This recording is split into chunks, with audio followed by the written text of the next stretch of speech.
I have 3 boys, and Colton is 17, Caden is 16, and Caleb is 11.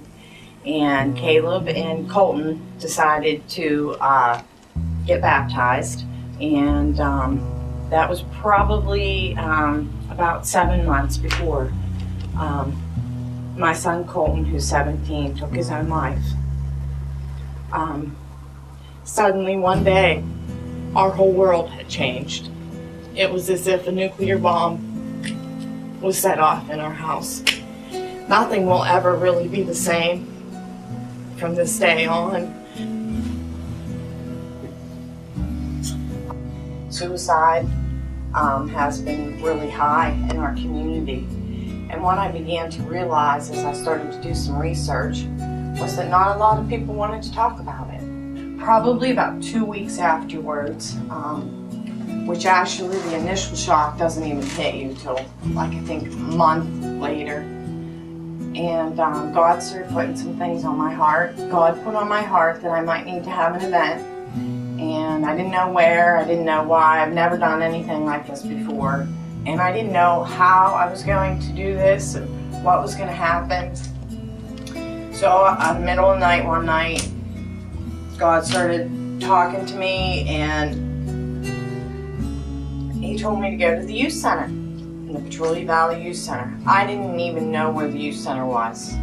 And I knew it was going to be a teen outreach of some sort.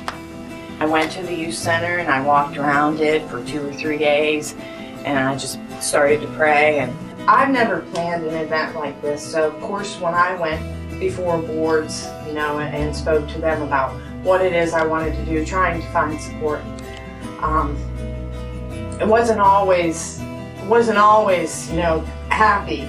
And matter of fact, one man said at a board meeting, "Little girl, you can't do this. You can't plan this thing. You don't even have a budget." And I said, "You know what? You're right. I can't do it, but He can. He can do it." And He has all along the way. I didn't always know the next step. And I had people asking me what the next step was. Sometimes I didn't know, because He didn't tell me yet. And it was about me putting my trust and my faith fully on Him, not even knowing what my next step might be. But I can't sit back down. I cannot sit back down. I have to listen to what God is leading me to do, and I have to do His will.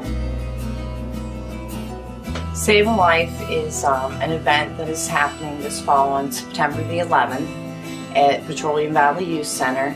And what will take place is there will be a bunch of bands there. There will be Bob Holmes there. He's a one-man volleyball team. He's an evangelist who travels around the world. And we have a few guest speakers there, and we will be delivering the message to the kids that Jesus Christ is the hope.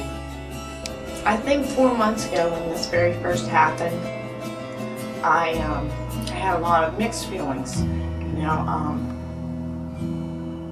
God came to you and He asked you that, He told you that, you were going to be able to help people build relationships. You were going to help people maybe even give them life, lead them to salvation.